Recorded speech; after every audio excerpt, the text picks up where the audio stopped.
Hey crochet friends, I'm Tiffany and welcome to my channel. Thank you so much for tuning in on how to spray block your crochet or knit projects. Let's get started. My go-to is the spray blocking. So it's really easy. You're just going to pin down your project. Now you can use a measuring tape because you're going to use foam mats. Now you can get the kind that's actually meant for blocking. It will have grids and lines that you can easily line up your projects and pin them down to. You don't have to use that. Not everybody has that on hand. Most people have kids and most people have these Playmats. Now our kitties have used their little claws on all of them, so that's what I'm going to use these for. They're already poked and prodded, so they're perfect for our situation. So now if you want to use a measuring tape and then you can measure, like let's say you'd start down at the bottom corners, you'd measure this distance, make sure the top is the same distance, and then you'd measure this, make sure that is the same as this, and so on. And after you pin it down, then you spray. So I'm just going to start pinning. I'm going to zoom in a little bit so you can see, but you need rust-proof pins. These are called T-pins. They look like a T. They're really sharp at the bottom, so if you're doing this with kids, be sure to do this part for them. And just make sure that they're rust proof. So these are obviously meant for blocking. These are meant to get wet and meant to dry. And that's all you need. You need the foam, you need your project, you need the T-pins or any non-rust pins, and you need a spray bottle. That's the method that I'm doing. So let's get started. All right guys, so you literally just pin it in place. So start at a corner and just take your pin, get it into not a space, but into the actual yarn and just pin it down just to start. And then space out your first pins because there's only a certain amount and you'd be surprised how quickly you can go through it. So you don't want to like just start pinning them super close and then you run out and you don't even have pins to do the rest. So just kind of space out your next ones. Just start out, maybe that could be like 6 inches or so. Here's another huge gap and I'm to my other corner. And again, just make sure you're in that yarn like so. And then I will make sure to measure this distance when I pin down that distance. And then you just work your way around, just spacing out your pins, because you can always go back and pin it closer when you have extra pins, when you know that you have extra pins. So just a helpful tip.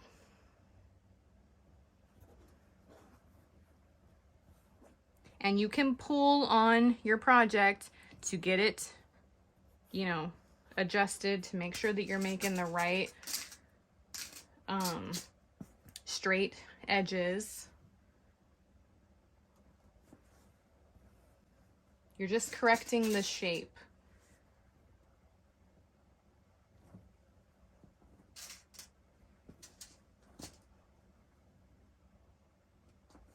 I know it's a little bit far away, but I'm still just pinning good inches away from each other. I'm at the top corner. I'm going to pin it down and then I'm going to measure so I can match this with this side. Trying to do it so you guys can see. Okay. So let's measure. I'll do centimeters. And it's about 38 centimeters right there. And I'll just make sure it's 38 centimeters on the other side. Okay, so that's 38 centimeters. So I'll pin it down. And then I'm going to measure this so that I know that this length and this length is also the same. Because just because these two are the same distance from each other doesn't mean that these are, because one side could be taller than the other. So I'll do centimeters again, and I've got about 62. And I'll make sure this is 62. And we are not, we are way farther than that. We are about 65. So I'm going to just lift up my pen and just scoot it down so I can have 62 right there. And then this will straighten when I have more pins. See how it doesn't look quite right? Like there's a huge gap right here. That's why you're correcting the shape. So I will just keep pinning. Now that my distance is exactly where I want it, I'll just space out my pins. And then when I have extra pins, then I'll go in and go in between. And then I will show you. It's as simple as just spraying, but I can show you that part.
So now you just spray all of it on the sides.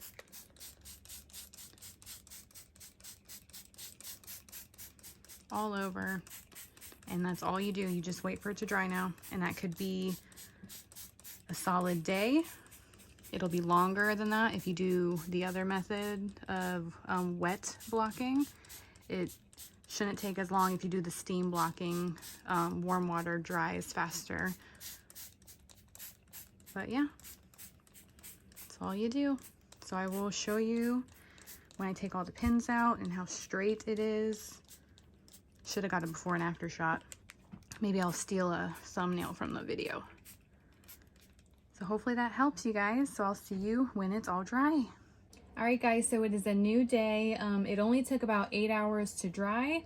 I just didn't have the time to finish up the video, but I am back. So that's a really short time, a short wait time for the drying. So this is the spray blocking method. So that's why I love it. It's very fast. And now it's just as simple as taking your pins out and you are all finished. It will stay in that position that you stretched it out in. So that's all it takes. It's super easy. If you do the other methods, which is wet blocking or steam blocking, there is a little bit of downfalls. Obviously, wet blocking, if you don't know, you completely submerge your project underwater. Do not put it in the washing machine. Don't, try to make it be a fast version. You could damage your projects. Not everything likes to be in washing machines. So just dunk it. You can put some fabric softener or hair conditioner in it. But water, just simply water is completely fine. And you don't wring it out either, because that's excessive water. Dunking this whole thing in water is too much water, and you'd have to roll this up on another towel and get the excess off and then lay it out. And yarn is round, so you're risking flattening that yarn. You don't want a flat piece of work that you work so hard on. So that's wet blocking, and it's also going to take many days because it is just filled with water to dry. Now, steam blocking is with a steamer, or it is with your iron that has a steam setting. Now, that is risky because you can hurt your projects, you can burn your projects. You don't obviously make contact with your yarn with it, but you can still harm the fibers. So I try to just stick with this spray blocking method. It is easy, kids can do it. Kids just shouldn't do the pin part because they're sharp. But other than that, it's really simple and fast. There's no damaging any of your hard work. So hopefully this all was easy to follow and made sense. And you're ready to go with perfectly squared work. If you were doing, you know, squares to make a quilt, now all your squares will match up, and then you can seam them together, because you shouldn't have to take apart your projects because you crocheted or knitted too tightly. Some people, you know, they're not so consistent, and then sometimes you make a project so big that gravity pulls on your work, like a big blanket, and it's not really your fault. You're probably consistent with your crocheting or knitting, but it's just sometimes the yarn happens to do that in the end.